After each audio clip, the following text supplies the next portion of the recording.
आज हम बात करने जा रहे हैं एक दलित लड़की की, जिसने 12 साल की उम्र से प्रताड़ना का सामना किया और उसी से बाहर निकलने के लिए कड़ी मेहनत की।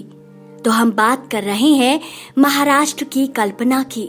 तो आइए विस्तार से जानते हैं आयरन लेडी कल्पना के बारे में। कल्पना का जन्म महाराष्ट्र के विदर्भ में एक दलित परिवार में हुआ था। उसके पिता एक कांस्टेबल थे और उसका परिवार पुलिस क्वार्टर में रहता था।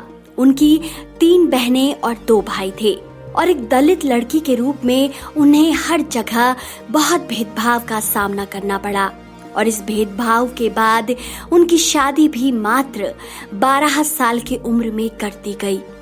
शादी के बाद वह अपने पति और ससुराल वालों के साथ मुंबई आ गई। वे एक झुग्गी बस्ती में रहती थी और अपने पति के परिवार के लिए खाना पकाने, साफ सफाई और बर्तन धोने के लिए एक स्वतंत्र नौकरानी थी। वह जिस घर में रहती थी उसमें 12-13 लोग थे। 6 महीने बाद जब उसके पिता उससे मिलने गए तो वह उसे पहचान भी नहीं पाई, लेकिन वे तभी उनको घर ले आए और दलित परिवार में शादीशुदा लड़की का घर वापस आना उनके लिए शर्मिंदगी जैसा था, क्योंकि कल्पना के परिवार और कल्पना को आस पड़ोस के लोगों के ताने सुनने पड़ते थे।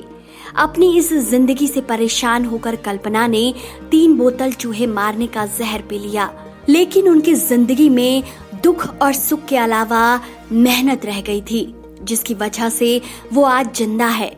और उस दिन से कल्पना की जिंदगी बदल गई। तब कल्पना ने अपने चाचा के साथ मुंबई में रहने का फैसला किया। उसने एक कपड़े के कारखाने में सहायक दर्जी की नौकरी शुरू की। कुछ ही महीनों के भीतर वह एक वरिष्ठ दर्जी बन गई। एक औद्योगिक सिलाई मशीन के साथ सिलाई की कला में महारत हासिल की और वेतन में अच्छी वृद्धि प्राप्त करने में सफल रही। हालात सुधर रहे थे कि अचानक जीवन ने एक बदसूरत मोड़ ले लिया। उसकी छोटी बहन का निधन हो गया, क्योंकि वह अपनी बहन के इलाज के लिए पर्याप्त धन नहीं जुटा सकी।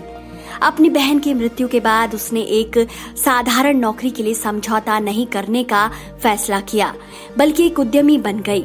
उन्होंने रेडियो पर दलितों के लिए सरकारी ऋण योजना के बारे में सुना।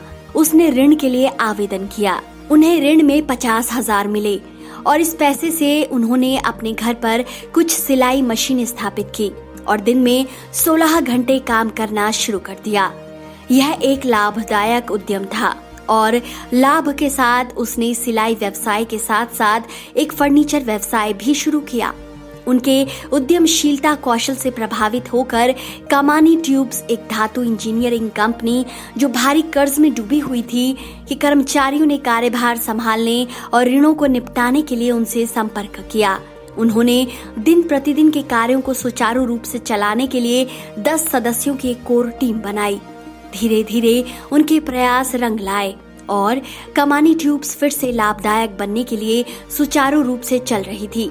उसने अपने करियर की शुरुआत मुंबई की मलिन बस्तियों से की थी और अब वह एक औद्योगिक प्रतिष्ठान की चेयरपर्सन है, जिसकी कुल संपत्ति 700 करोड़ रुपए है।